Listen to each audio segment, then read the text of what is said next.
young professionals who are going into the real estate business, um, very important to know that the generation is excellent at multitasking.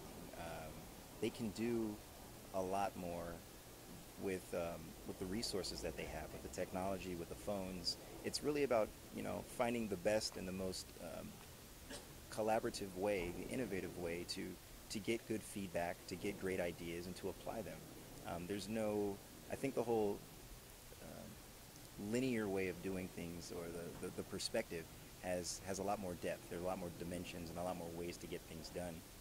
And I think that this generation has a lot of potential for finding multiple innovations to achieve a similar result.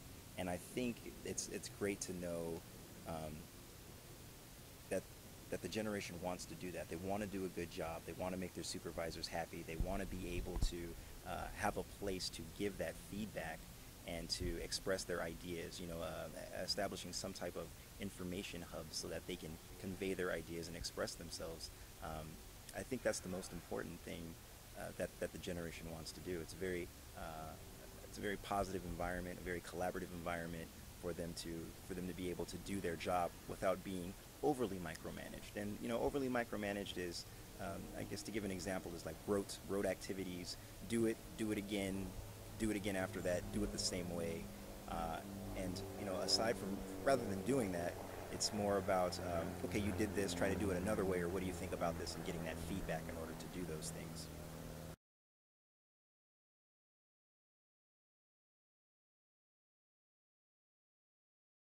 Challenges that young professionals face. I think it's for personal experiences and from stories from colleagues. It's just about being able to express themselves, convey their ideas, and have the freedom to perform their job duties with confidence, creativity, and a little bit of flexibility for them to try to get the same results, but with more of a personalized sense of style and ownership in the work that they do.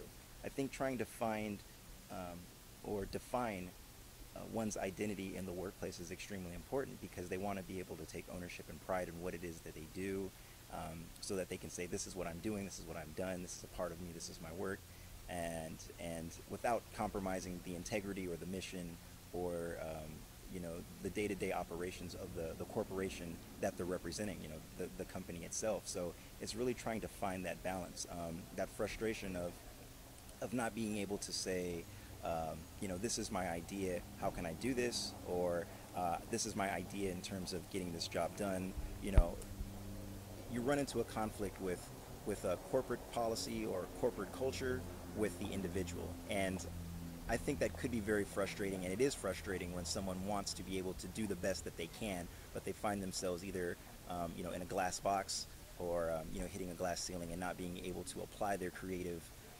ideas and their innovations to the company. It's frustrating to feel like you're trapped and that no one really trusts you to do your job due to being overly micromanaged.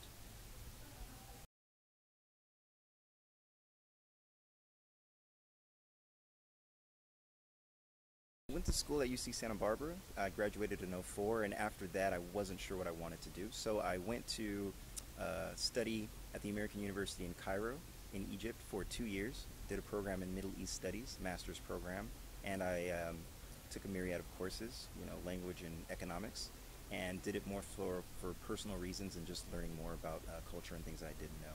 Beautiful experience. I taught English in South Korea immediately afterwards for 2.5 years, and just did it for the experience again, wanted to save a little bit of money, and again wanted to travel and learn more about language and culture. So I did that, and then in 2009 I came back to California and got to work with UC Santa Barbara again in the housing program, more so in a resident manager position.